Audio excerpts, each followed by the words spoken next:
सिर्फ 5 मिनट, बस 5 मिनट में एक हंसता खेलता इंसान जिंदा से लाश बन गया। और जानते हैं सबसे हैरान करने वाली बात क्या थी? कातिल कोई दुश्मन या अनजान शख्स नहीं था, बल्कि वो था जिस पर उसे शायद खुद से भी ज्यादा भरोसा था। चलिए आज इस धोखे की पूरी कहानी को समझते हैं। भाई मुझे लग रहा है कोई मुझे देख रहा है। ये थे आखिरी शब्द। मौत से ठीक पहले एक इंसान ने अपने सबसे जिगरी दोस्त को फोन पर बस इतना ही कहा था, और इन्हीं शब्दों से शुरू हुआ एक ऐसा रहस्य, एक ऐसी पहेली जिसे सुलझाना, आप मानेंगे नहीं, लगभग नामुमकिन लग रहा था। तो अब सीधा चलते हैं उस जगह पर जहां इस रहस्य ने जन्म लिया, यानी कि क्राइम सीन पर। और वहां जो कुछ भी मिला ना, उसने पुलिस के दिमाग को और भी ज्यादा चक्कर में डाल दिया। अगली सुबह जब पुलिस ने दरवाजा तोड़ा तो वो अपने ही लिविंग रूम में बेजान पड़े हुए मिले। सोचिए, एक इंसान अपने घर को ही तो सबसे महफूज मानता है ना, और वही जगह उनकी मौत की गवाह बन गई। जब पुलिस ने जांच शुरू की तो उनके सामने 3 बड़ी अजीब बातें आई। पहली, दरवाजा अंदर से लॉक था। दूसरी, घर में कहीं भी जबरदस्ती घुसने का, मतलब फोर्स एंट्री का कोई निशान तक नहीं था। और तीसरी और शायद सबसे जरूरी बात, विक्टिम का मोबाइल फोन गायब था। ये सब एक ही तरफ इशारा कर रहा था। कातिल जो भी था वो कोई बाहरी इंसान नहीं था। तो सीधा साधा सवाल ये था, क्या ये एक क्लासिक लॉक्ड रूम मिस्ट्री है? मतलब अगर कातिल अंदर ही था तो वो दरवाजा लॉक करके बाहर कैसे निकला? और अगर वो बाहर से आया था तो भाई बिना कोई निशान छोड़े अंदर घुसा कैसे? पुलिस के सामने ये एक बहुत बड़ा पजल था।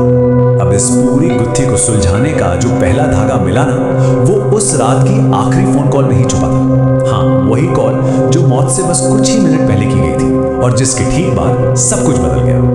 वक्त था रात के 11:47।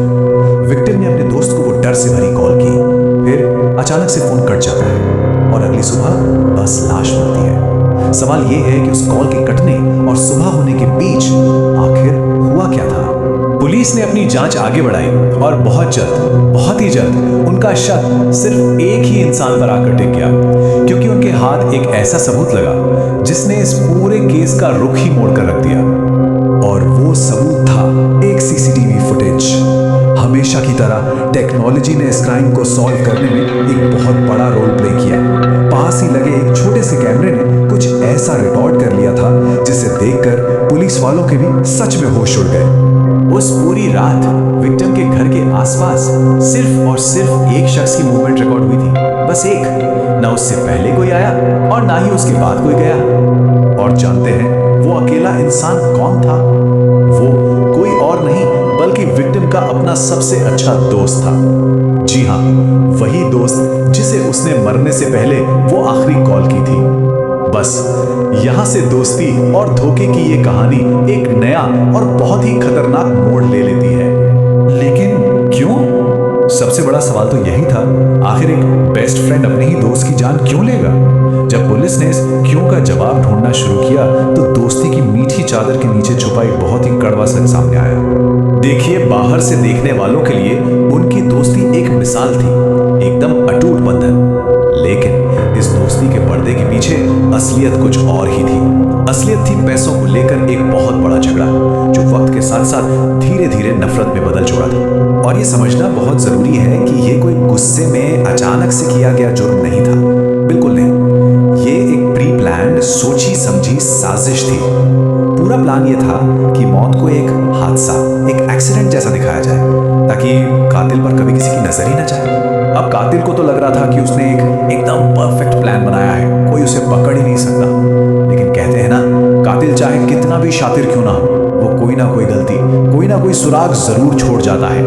और यहाँ भी बस वही हुआ, एक छोटी सी गलती जिसने सारा खेल ही पलट दिया।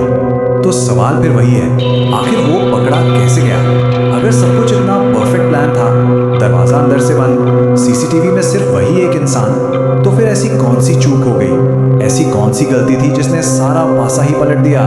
जवाब छुपा था एक छोटी सी, बेहद मामूली सी गलती में। एक ऐसी गलती जिस पर कातिल ने सोचा भी नहीं होगा, लेकिन वही उसके लिए फंदा बन गई।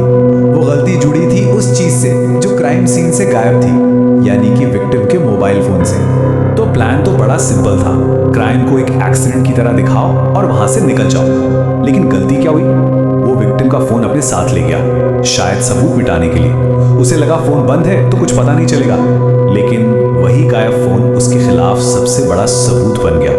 पुलिस ने बस उस फोन की लोकेशन को ट्रेस किया और लोकेशन सीधे कातिल के घर की निकली। बस उस एक गलती ने उसके सो कॉल्ड परफेक्ट प्लान की धज्जियां उड़ा दी और उसे सीधा सलाखों के पीछे पहुंचा दिया। तो ये पूरी कहानी ये हमें एक बहुत ही गहरा और सच कहूं तो एक बहुत कड़वा सबक सिखाती है। एक ऐसा सबक जो यकीन और धोखे के बीच की जो महीन सी लकीर होती है ना, उसे हमेशा के लिए थोड़ा धुंधला कर देता है। और सबक बस इतना सा है कि कभी कभी सबसे बड़ा दुश्मन, सबसे बड़ा खतरा किसी अनजान से नहीं होता, बल्कि उन्हीं से होता है जिन पर हम आंख बंद करके भरोसा करते हैं। अक्सर सबसे बड़ा दुश्मन दोस्त का ही मुखौटा पहने होता है। तो आखिर में ये कहानी हम सब के लिए एक सवाल छोड़ जाती है कि क्या हम वाकई किसी दूसरे इंसान को पूरी तरह से जान सकते हैं, या फिर हर चेहरे के पीछे एक और चेहरा छुपा होता है जिसे हम शायद कभी देख ही नहीं पाते। इस पर सोचना जरूरी है।